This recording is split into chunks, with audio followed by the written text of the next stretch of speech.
TNTET paper 11 பிப்ரவரி 2023 afternoon session psychology. ஊக்குவித்தல் என்பது மனிதருள் இருக்கும் காரணிகளை நிலைநிறுத்தும் செயல்பாட்டைக் கொண்டு தீர்மானிக்கப்படுகிறது என்று கூறியவர் கில்போர்ட். இன்றைய மன உளவியல் தனக்கு உணர்த்துவது நடத்தைக்கான அறிவியல் பூர்வமான புலன் விசாரணையாகும் என கூறியவர் என்எல்மன். புலனுக்குரிய உள்ளீடு அல்லது தகவல்கள் ஏற்பாடு செய்தல் மற்றும் விளக்குதலுக்குரிய பொருள் நிறைந்த முன் அனுபவத்திற்கான செயல்முறையானது புலனறிதல். டேஸ் மற்றும் டேஸ் ஆகிய இரண்டின் விளைவாக நுண்ணறிவு இருக்கிறது. மரபு மற்றும் சூழ்நிலை. ஊக்குவித்தல் நடத்தைக்கு முதன்மை காரணியாக டேஸ் பங்கு குறித்து பி.எஃப். ஸ்கின்னர் அழுத்தமாக கூறியுள்ளார். வலுவூட்டுதல். காக்னேயின் கற்றல் மாதிரி மற்றொரு பெயர். தொகுப்பு மாதிரி. ஊக்குவித்தல் செயல்முறையின் கூறுகளின் சரியான தொடர்பு.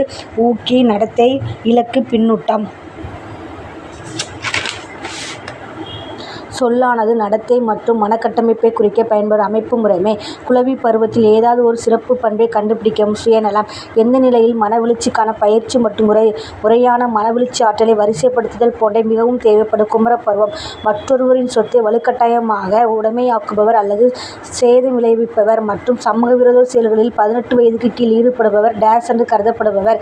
சீரார் குற்றவாளிகள். டேஸ் மனமுறிவுக்கான காரணம் அல்ல பொருத்தமான பதிவு. ஆக்கத்திறனுக்கான உளவு பகுப்பாய்வு கோட்பாட்டினை முன்மொழிந்தவர் ஃப்ராய்டு. ரோஜார்க்கின் ஆளுமை சோதனையில் டேஸ் மைத்தடவை அட்டை பயன்படுத்தப்படுகிறது. 10. நுண்ணறிவில் இணக்கத்திறன் திறமை என்பது புதிய சிக்கல்களை தீர்க்க பொதுவான மனத்திறன். டேஸ் என்பது புலன்சார் அனுபவத்திற்கு அர்த்தம் அளிப்பது. புலன்காட்சி. உடனடி தீர்வு. நரம்பு தூண்டுதல் ஏற்படுத்தும் விளைவு.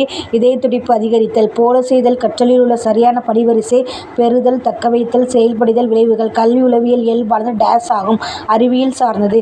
குழுவினரின் தொடர்பானது ஒருவருக்கொருவர் உதவுதலை விட போட்டிக்குரியதாகும் என்று கூறியவர் பி.ஹெச். லாம்ப்டிக். கற்பனை திறன் டேஸ் பருவத்தில் அதிகமாக இருக்கும். குமரப்பருவம். சிக்மண்ட் ஃப்ராய்டு உருவாக்கிய ஒரு மன மாதிரி டோபோகிராபிக்ஸ். கோல்பர்க் கோட்பாட்டின் ஒழுக்க மேம்பாட்டில் 2வது படிநிலை வழக்கமான நல்லொழுக்கம். முயன்று தவறி கற்றலுக்கான சோதனைக்கு எட்வர்ட் எல். தாண்டே கீழ்க்கண்ட விலங்கினை பயன்படுத்தியுள்ளார். பூனை. 16 வயது குழந்தை 20 வயது குழந்தைக்கான மதிப்பெண்ணை பெற்றது. அக்குழந்தையின் நுண்ணறிவு ஈவானது 125. எந்த ஒன்று கற்பித்தலில் ஒரு பகுதியாகாது. பயிற்றுவித்தல் மற்றும் பயிற்சி அளித்தல். தொட்டு உணரும் நிலையில் எந்த காலத்தில் 2ஆம் சுற்று வினை உள்ளது. 4 to 8 மாதங்கள். மாணாக்கனை அனைத்து வகையான வளர்ச்சிக்கு டேஸுடன் அனுசரித்து செல்வது முக்கியம். சுற்றுப்புறம்.